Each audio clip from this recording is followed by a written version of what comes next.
Did you know there is a town in Texas where residents buy water by the gallon, rely on solar power, and many delivery companies avoid dropping packages at the door because the dirt roads are too complicated? Or an island in Maine where private cars are not allowed, and residents mostly walk or pull supplies along narrow dirt paths? Today we are going through 10 American towns so isolated that they feel like they belong to another world. This is not a list of abandoned places. These are living communities, but they operate by rules very different from modern America. Some communities stay because of culture, some because of land, some because of traditional livelihoods. And as we move closer to number 1, the isolation becomes harder to believe. If you enjoy exploring the strangest towns in America, hit subscribe so you do not miss any part of this journey. Now, let's begin with number 10. Number 10, Terlingua, Texas. In Terlingua, isolation does not arrive with a warning sign. It begins with ordinary things: buying groceries, receiving a package, finding clean water, running an air conditioner on a day above 100 degrees Fahrenheit. The town sits about 84 miles from Alpine. Alpine is one of the nearest places with a full supermarket system and a hospital. For Terlingua residents, that distance often means about 2 hours of driving. So a trip into the city is not just about picking up a few items. It feels more like a small logistical operation. People buy everything they might need in one trip. If they forget something, they seriously consider whether it is worth driving back again. But even without leaving town, the remoteness is obvious. Delivery companies rarely bring packages directly to homes. The reason is not a lack of customers. It is the dirt roads. Many houses are scattered far apart, and the roads are not laid out like a normal suburban neighborhood. Packages are usually sent to the post office or shared pickup points instead, and residents collect them themselves. That system makes Terlingua feel disconnected from the convenience Americans are used to. Then there is electricity. Many homes rely on solar power systems. It sounds modern, but living with it is not just a stylish detail. It shapes daily life. Battery storage is often only enough to run air conditioning during the daytime, when the desert heat is most intense. At night, power is redirected toward basic necessities like lights, phones, and communication devices. In most places, people think about their electric bill. In Terlingua, people think about how much battery power is left. Water makes life feel even more practical. Residents buy water from local supply stations, usually around 10 to 25 cents per gallon. But access is not always unlimited. Some places enforce monthly distribution limits. That means even small habits like showering, cooking, or doing laundry require careful planning. What makes Terlingua interesting is that it does not survive through total isolation. The town depends heavily on travelers visiting Big Bend National Park. Many residents work in restaurants, lodging, short-term rentals, or outdoor guide services. Satellite internet like Starlink allows people to stay connected with customers, accept bookings, and even work remotely. Housing also reflects adaptation to the environment. Adobe and earthbag homes are common because their thick walls provide better insulation against the desert climate. Land may seem cheap at first, but water access and construction materials gradually push living costs higher over time. On a normal day, Terlingua only has a few hundred residents, but every November, thousands of people arrive for the Terlingua International Chili Championship. A town that almost disappears from the map suddenly becomes crowded for a few days. That contrast is exactly what makes Terlingua feel like a different world. Number 9, Frenchglen, Oregon. Frenchglen is the kind of place that, at first glance, feels like it has almost disappeared. The year-round population is only around 10 to 12 people. But what stands out is that this town does not survive by accident. It survives because the people who stayed accepted a completely different way of living.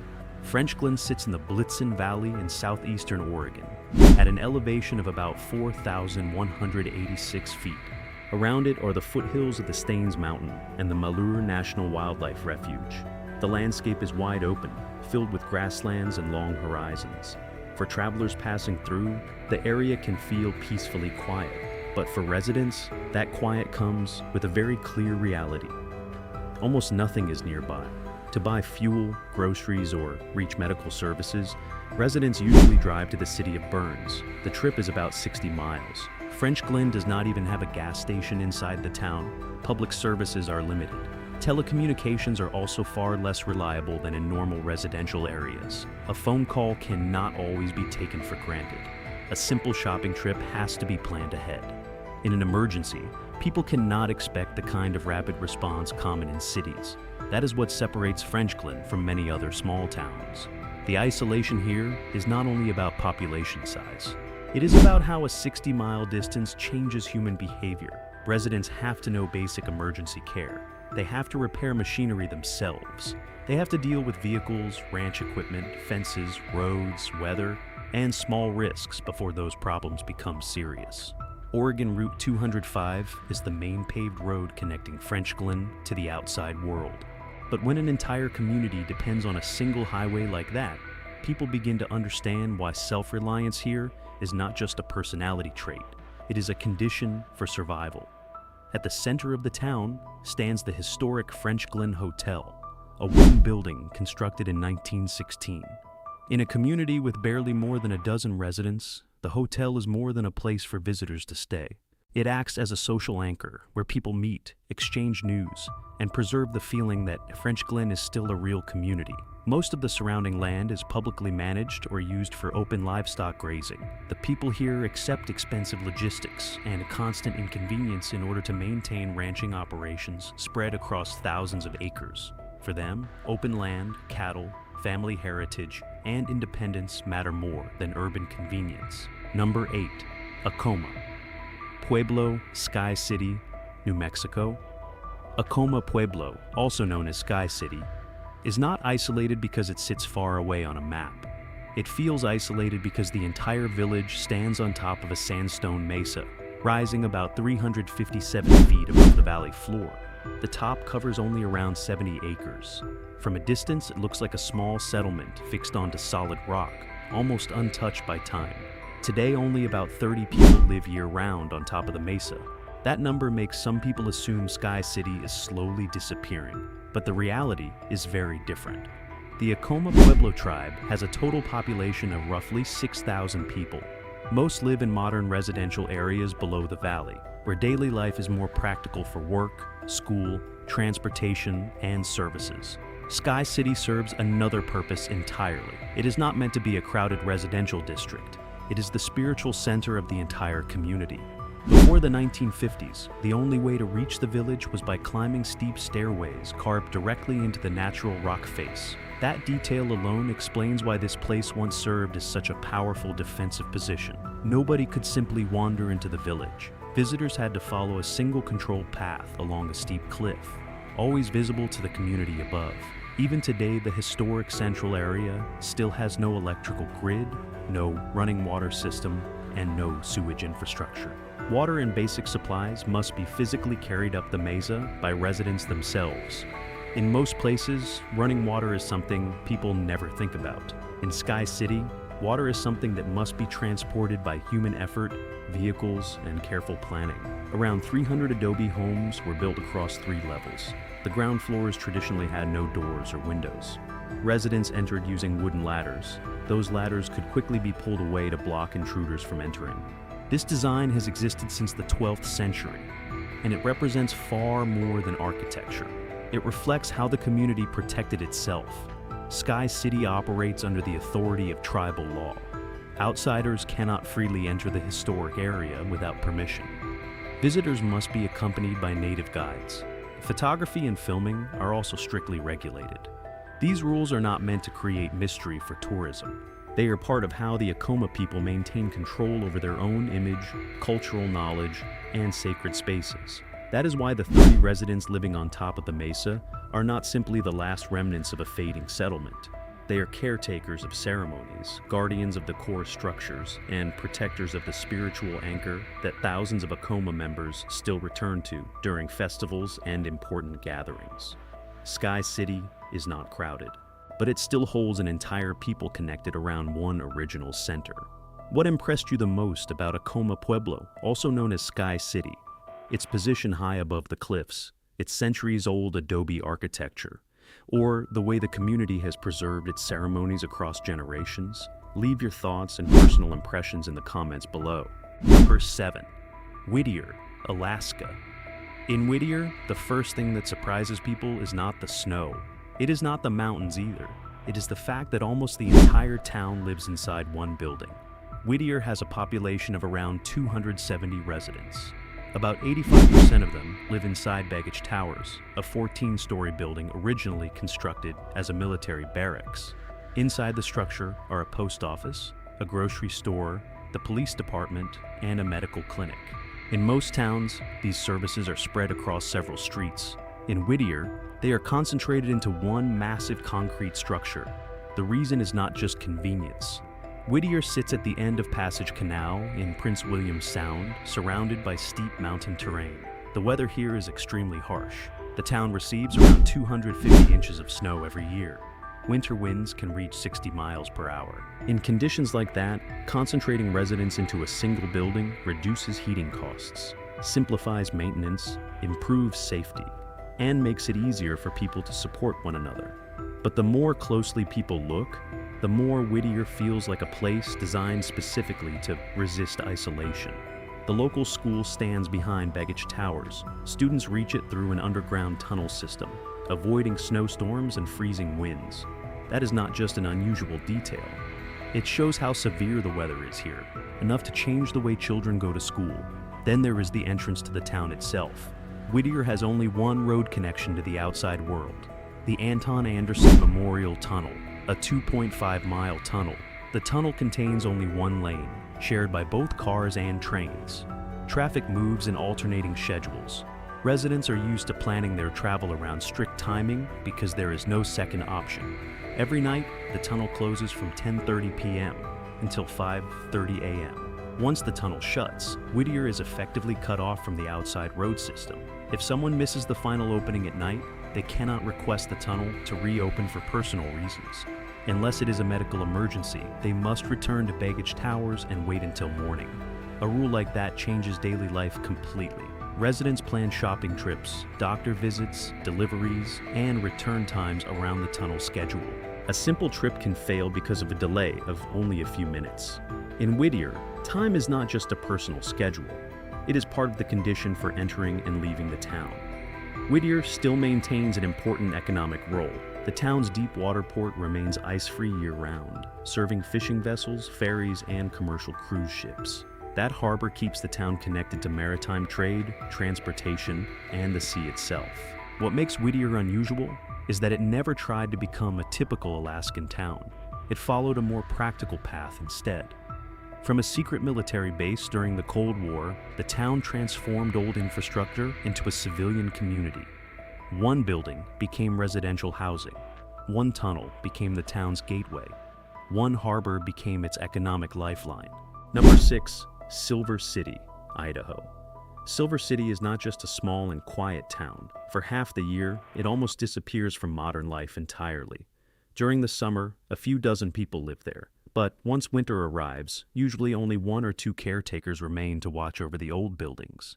The town sits deep within the Owyhee Mountains, at an elevation of about 6,179 feet above sea level. At that height, the weather does more than bring colder temperatures. It determines who can enter, who has to leave, and how long the town can continue functioning each year. There is only one access road, a dirt mountain route leading into town. From November through May, the road is often completely closed by snowstorms. That means Silver City is not just remote. It has an entire season when it becomes effectively sealed off. Anyone who stays behind after the snow blocks the road must accept months of near total isolation. There is no gas station here, no grocery store, no modern convenient supply chain. Food, fuel, repair materials, and basic necessities all have to be planned in advance and transported from lower elevations up into the mountains. A fuel can, a box of groceries, even a replacement wooden board requires preparation. If something runs out, there is no quick drive to the store. Silver City is also disconnected from the national power grid. Anyone living here must generate electricity independently through solar panels or personal generators. Electricity is not something guaranteed with the flip of a switch. It depends on sunlight, fuel reserves, and careful management of daily consumption. What makes the town even more unusual is that more than 70 structures from the late 19th century still remain standing. but they are not operated like a state museum. Most are privately owned. That changes the entire story. The old wooden homes, hotels, and historic buildings are not preserved only through public funding. Many families spend their own money, repair the structures themselves, and protect pieces of the town across multiple generations. The center of life in Silver City during the summer is the historic Idaho Hotel. The hotel has no central heating system and only operates during the warmer months. It does not feel like a business designed for large-scale expansion. It feels more like an essential service station, a place where seasonal residents and the small number of visitors can find a bed, a meal, and proof that the town is still alive. Because of that, Silver City feels trapped between two different eras. In summer, it opens just enough for people to step inside. In winter, it retreats into a silent cluster of snow-covered buildings. That cycle of opening and closing is exactly what makes it feel unlike a normal American town. Number 5. Monhegan Island, Maine. Monhegan Island covers only about 1 square mile, sitting out in the Atlantic Ocean roughly 10 miles from the central coast of Maine. For summer tourists, that may feel like a short island trip, but for people who live there year-round, that distance becomes the line between a life where everything is easily available and a life where every small task has to be planned carefully. There is only one way to reach Monhegan: by boat. Ferry schedules depend entirely on ocean conditions. When the weather turns bad, the island can become temporarily disconnected from the mainland. That affects far more than tourism. It affects food deliveries, medicine, appointments, repair supplies, and even the sense of security for residents during winter. On the island, private cars are prohibited. The roads are unpaved dirt paths. Residents mostly travel by foot or use hand carts. A heavy package, a bag of groceries, or a broken piece of equipment does not simply roll up to the front door. People have to carry it, pull it, and walk it themselves. Life moves more slowly because of that, but not necessarily more easily. The burden simply shifts from machines back onto people. During the summer, Monhegan becomes busier with tourists, artists, and visitors searching for the classic coastal scenery of Maine. But winter reveals the island's real structure. When the year-round population drops to around 60 residents, the community enters a completely different rhythm. Fewer people, fewer services, fewer options. Electricity on the island comes from an internal diesel power station because Monhegan is not connected to an undersea electrical cable from the mainland. Operating costs are high, so electricity is not treated as something unlimited. Water follows the same logic. There is no centralized water system.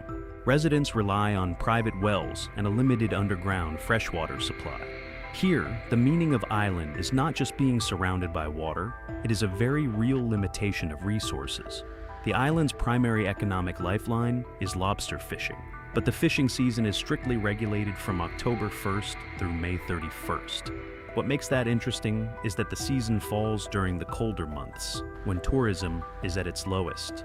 While the summer image of the island fades away, the hardest work of the community begins. The only school on the island is a one-room schoolhouse that often serves fewer than 10 students. When there are no students left, the school is not abandoned or removed. Classes are simply paused, while the administrative structure remains active. The building is maintained through local funding and repurposed for town meetings and community events. A school without active classrooms still keeps its role, just in a different form. Because of that, Monhegan does not operate like a simple tourist destination. It follows two distinct rhythms. Summer opens the island to art, tourism, and seasonal income.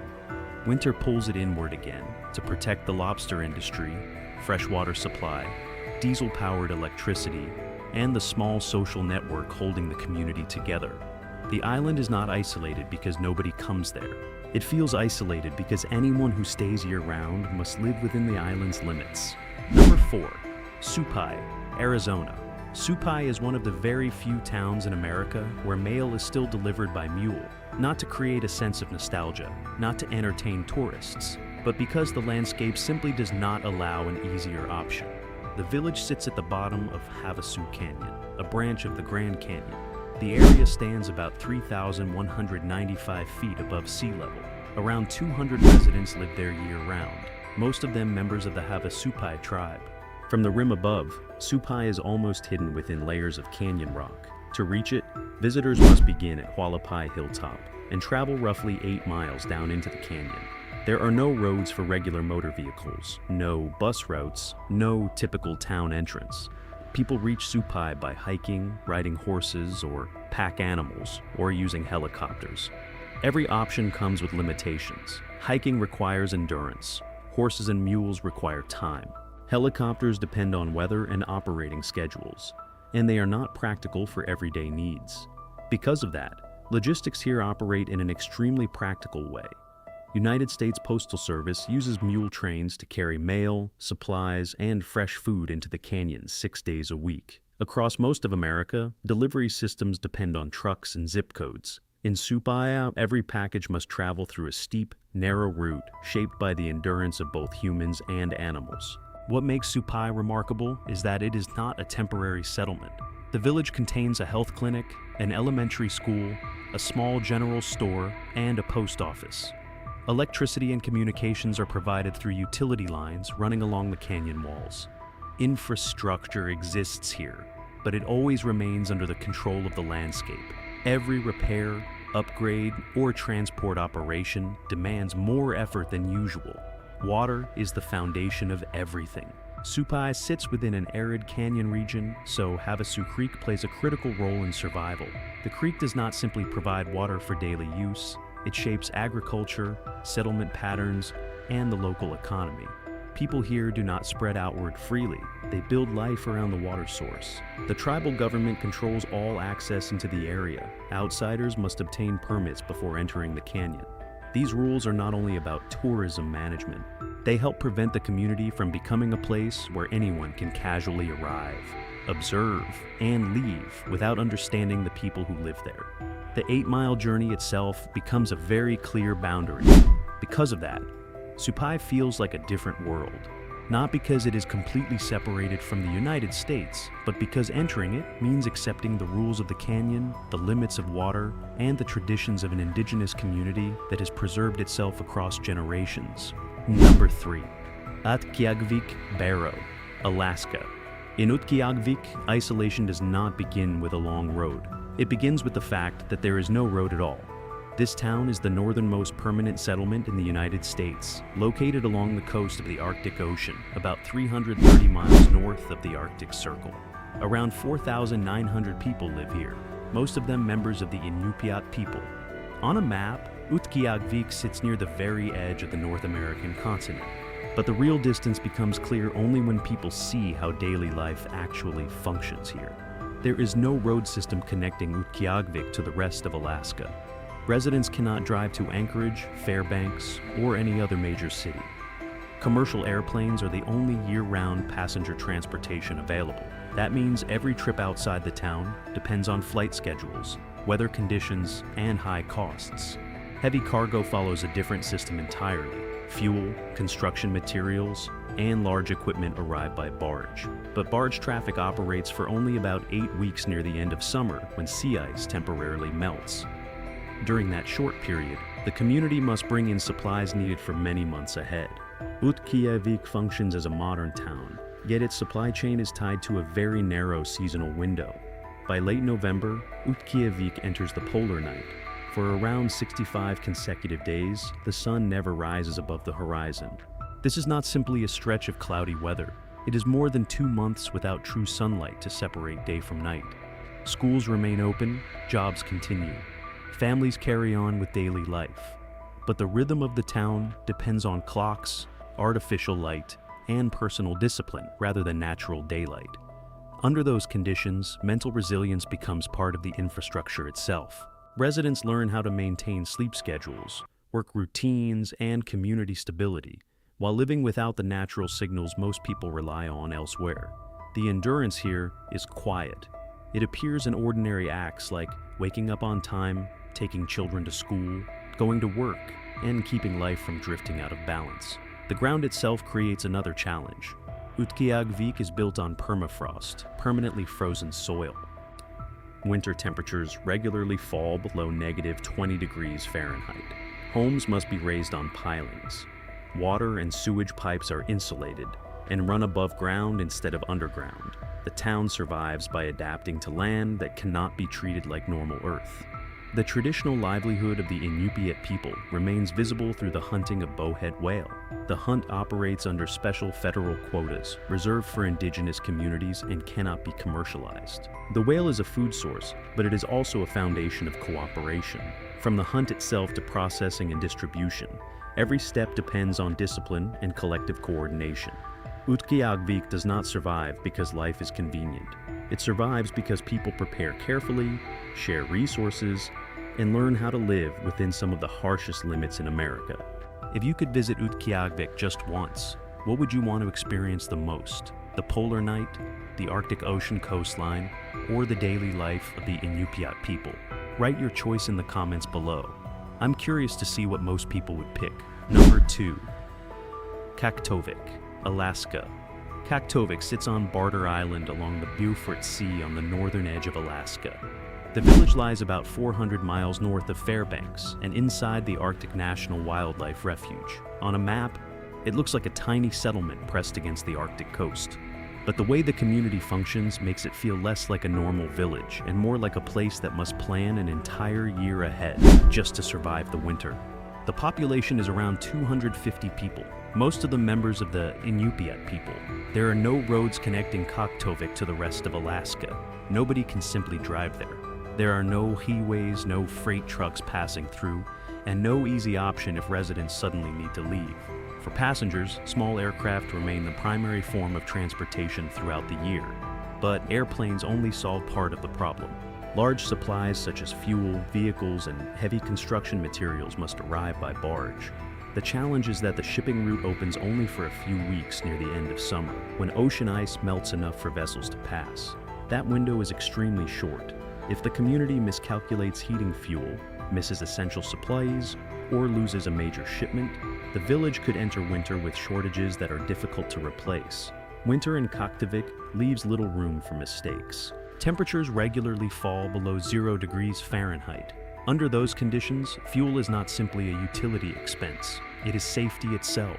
It determines whether homes, schools, equipment, and basic community functions can stay warm and operational. Because of that, life here creates a very cautious mindset. Every purchase, every stored supply, and every gallon of fuel must be planned around an annual survival cycle. Food sources are not completely dependent on imported goods either. The Inupiat community in Kaktovik hunts bowhead whale under federally regulated subsistence quotas. The hunt is not commercial. It serves as a foundation for food security, cultural identity, and cooperation within the village. After whales are processed, leftover bones and remains are placed in a designated area along the edge of the island. Each fall, this site attracts dozens of polar bears. At first, that sounds dangerous, but the system is not chaotic. It reflects a highly practical form of environmental management. Instead of allowing bears to wander into residential areas searching for food, the community maintains a bone pile far from where people live. It acts as a buffer zone. Residents do not try to defeat one of North America's largest predators through direct confrontation. They create boundaries, reduce conflict, and learn how to exist alongside them. Because of that, Kaktovik feels isolated from more than just the absence of roads. Everything here operates within strict limits: a short shipping season, a long winter, carefully rationed fuel, shared food systems, and even the movement of polar bears becoming part of how the village survives. Number 1. Little Diomede, Alaska. Little Diomede Island is one of the most isolated places in the United States. The island has only around 80 residents, nearly all of them members of the Inupiat people. But what makes this place remarkable is not just the tiny population. The island sits in the middle of the Bering Strait on a steep rocky slope, only about 2.4 miles away from Big Diomede Island, which belongs to Russia. The distance is so short that it almost feels unreal. One side is American territory, the other is Russia. Between them runs the international date line. Because of that, time on Big Diomede is always 21 hours ahead of Little Diomede. People often describe it as a place where you can look directly into tomorrow. But for the people living on the island, those political and geographic ideas are not what shape daily life. What they think about first each morning is the weather, food, drinking water. and how supplies will arrive. Little Diomede has no deep water harbor. It also has no permanent airport. Most transportation depends on helicopters carrying passengers and cargo. But flights here do not operate on demand. Wind, fog, sea ice, and rough weather can change plans very quickly. During the middle of winter, when the sea ice becomes thick enough, residents carve out a temporary ice runway so small fixed-wing aircraft can land with supplies. This is not some dramatic survival image for outsiders. It is simply how a small Arctic community creates another lifeline during the harshest months of the year. There are no roads for regular vehicles on the island either. Homes are built along steep rocky slopes. Residents move through a network of wooden boardwalks and stairways attached to the cliff sides. Everything must be carried by hand. A supply box, a water container, or building materials all have to travel across narrow and uneven paths. Basic infrastructure is extremely limited. There is no centralized running water system, no modern sewage network like those found in ordinary towns.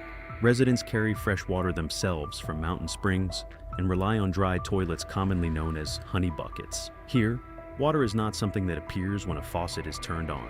It is daily labor.